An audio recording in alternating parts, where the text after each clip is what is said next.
ఈరోజు తెలంగాణ భవన్లో ఒక పండుగ వాతావరణంలో నూతన సంవత్సర శుభాకాంక్షలు చెప్పడానికి విచ్చేసిన మా ఆడబిడ్డలు, అన్నాదమ్ముళ్ళు, పత్రికా మిత్రులు, అట్లాగే ఈ కార్యక్రమాన్ని మన ఈ డైరీ మరియు క్యాలెండర్ ఆవిష్కరణ కార్యక్రమాన్ని టీవీల ద్వారా వీక్షిస్తున్న తెలంగాణ రాష్ట్రంలోని అన్నాదమ్ములకి, అక్కా చెల్లెళ్ళకి పేరు పేరున హృదయపూర్వకంగా అందరికీ నూతన సంవత్సర శుభాకాంక్షలు ముందుగా నేను తెలియజేస్తా ఉన్నాను. క్యాలెండర్లు, డైరీలు మారుతూ ఉన్నాయి, క్యాలెండర్లో తేదీలు మారుతూ ఉన్నాయి, సంవత్సరాలు మారిపోతూ ఉన్నాయి.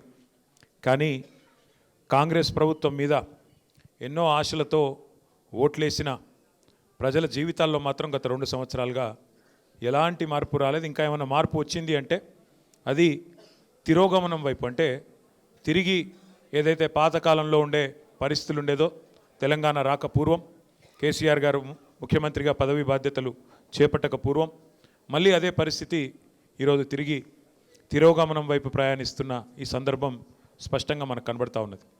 ముఖ్యంగా ఈరోజు మనం ఆలోచించాల్సింది, మనం ఇక్కడ వేడుకల్లో ఉన్నాం కానీ తెలంగాణ వ్యాప్తంగా రైతులు యూరియా దొరకక వేదనలో ఉన్నారు. చలికాలంలో ఈరోజు పొద్దునే నేను చూస్తూ ఉన్నాను, చలికాలంలో ఇంతటి చలిలో మొత్తం రాష్ట్ర వ్యాప్తంగా ఉన్న రైతాంగం ఒక్కొక్క యూరియా బస్తా కోసం అల్లాడిపోతూ ఇవాళ గంటల తరబడి, దినాల తరబడి లైన్లు కట్టే దుస్థితి మళ్ళీ తెలంగాణకు దాపురించిన పరిస్థితిని మనం చూస్తూ ఉన్నాం. అయితే నా ప్రార్థన మీ అందరితో, మనందరితో, మనకు పోరాటం కొత్త కాదు. 14 ఏళ్ళు ఆనాడు అటు కేంద్రంతో ఇటు రాష్ట్రంలో ఉండే సమైక్యవాదులతో పోరాటం చేసింది కేసీఆర్ గారి నాయకత్వంలో, మీ అందరి ఆశీర్వాదంతో. అట్లాగే 10 ఏళ్ళు మరి తెలంగాణ రాష్ట్రం ఏర్పడ్డ తర్వాత మీ అందరి కష్టంతో, మీ అందరి దయతో కేసీఆర్ గారు ముఖ్యమంత్రిగా పదవి బాధ్యతలు చేపట్టిన తర్వాత 10 ఏళ్ల తెలంగాణ మీద కేసీఆర్ గారి ప్రగతి సంతకం చిరస్మరణీయమైనది, దాన్ని ఎవరు తుడిపేయలేదనే మాట కూడా నేను మీకు గుర్తు చేస్తూ ఉన్నా.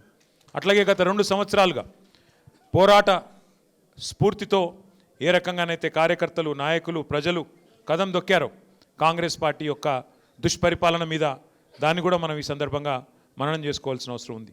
ముఖ్యంగా నాయకుడు కేసీఆర్ గారు, మన పార్టీ నాయకులు జెండాను రెపరెపలాంచే వాళ్ళు నాయకులు కావచ్చు, కానీ ఆ జెండాను నిటారుగా భూమిలో పాతిపెట్టి ఇది నా జెండా అని చెప్పే సోదరులు మాత్రం మన కార్యకర్తలు అనే మాట నేను గుర్తు చేస్తూ ఉన్నా.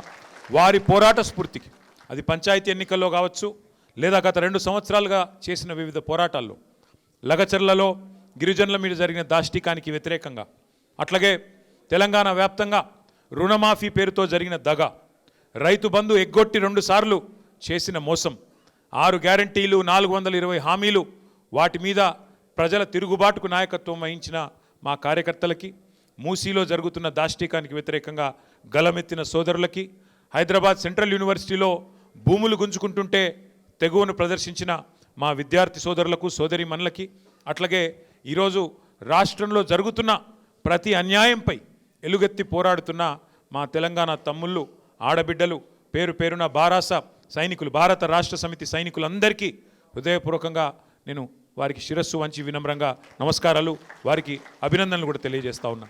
అయితే ఈ సందర్భంగా ఇప్పుడే పెద్దలు చెప్పినట్టుగా 2026వ సంవత్సరంలోకి అడుగు పెడుతున్న ఈ శుభదినాన మనందరం గుర్తు చేసుకోవాల్సింది ఒకటే ఒక్క మాట, గెలుపు ఓటమి శాశ్వతం, గెలుపులు ఓటములు తాత్కాలికం, అప్పుడప్పుడు ఎదురు దెబ్బలు తాకుతూ ఉంటాయి.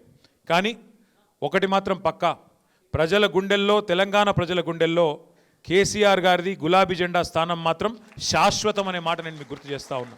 గెలుపు ఓటములతో నిమిత్తం లేకుండా, గెలుపుతో ఓటమితో సంబంధం లేకుండా మన ప్రయాణం ఇట్లే కొనసాగాలి. కేసీఆర్ గారు ఎప్పుడు మనకు చెప్తూ ఉంటారు, ఇతర పార్టీలకి తెలంగాణ రాజకీయం అంటే ఒక గేమ్, కానీ మనకు తెలంగాణ సాధించిన పార్టీకి రాజకీయం అంటే ప్రజల సంక్షేమము, రాజకీయం అంటే ఒక టాస్క్, ఒక ధర్మంగా, ఒక విద్యుక్త ధర్మంగా మనం భావించి ముందుకు పోతా ఉన్నాం. కాబట్టి ఈ ప్రయాణంలో అలుపెరుగని బాటసారులా ముందుకు నడుస్తున్న మా కార్యకర్తలందరికీ పేరు పేరున శుభాకాంక్షలు తెలియజేసుకుంటూ, ఈ సంవత్సరం, ఈ 2026వ సంవత్సరం ఒకవైపు పోరాటాలని కొనసాగిస్తూనే మరొక వైపు పటిష్టమైన సంస్థాగత నిర్మాణం కూడా చేసుకోవాల్సిన అవసరం ఉంది. కాబట్టి పోరాటము, నిర్మాణము రెండింటినీ ఆలంబనగా చేసుకొని ముందుకు సాగుదాం. ఈ ప్రయాణంలో నాకైతే సంపూర్ణమైన విశ్వాసం ఉంది, మనం విజయం సాధిస్తాం. ఎందుకంటే ధర్మం ధర్మం మన వైపు ఉంది, న్యాయం మన వైపు ఉంది, నిజాయితీ మన వైపు ఉంది. ఇవాళ రెండు పార్టీలు ఒకటై మన మీద కత్తులు దూస్తున్న సందర్భాన్ని మీరు చూస్తూ ఉన్నారు. కేంద్రము రాష్ట్రము, ఆ రాష్ట్రంలో కేంద్రంలో ఉండే రెండు పార్టీలు ఇవాళ ఒకటై ఒక జట్టై మనను తుదముట్టించే ప్రయత్నం చేస్తున్న విషయం కూడా మీ అందరికీ అర్థమవుతానే ఉంది. అయినప్పటికీ ఎవరు ఎన్ని ఎత్తుగడలు చేసినా, ఎన్ని కుట్రలు కుతంత్రాలు చేసినా ప్రజల ఆశీర్వాదం, దైవ ఆశీర్వాదం మనకున్నంత కాలం ఎవరు ఏం చేయలేరు. కాబట్టి తప్పకుండా నాకైతే సంపూర్ణమైన విశ్వాసం, సంపూర్ణమైన నమ్మకం ఉంది. 2028వ సంవత్సరంలో తిరిగి మన నాయకుడు కేసీఆర్ గారిని ముఖ్యమంత్రిగా చూడడమే మనందరి లక్ష్యంగా, మనందరి ధ్యేయంగా కలిసికట్టుగా ముందుకు సాగుదాం.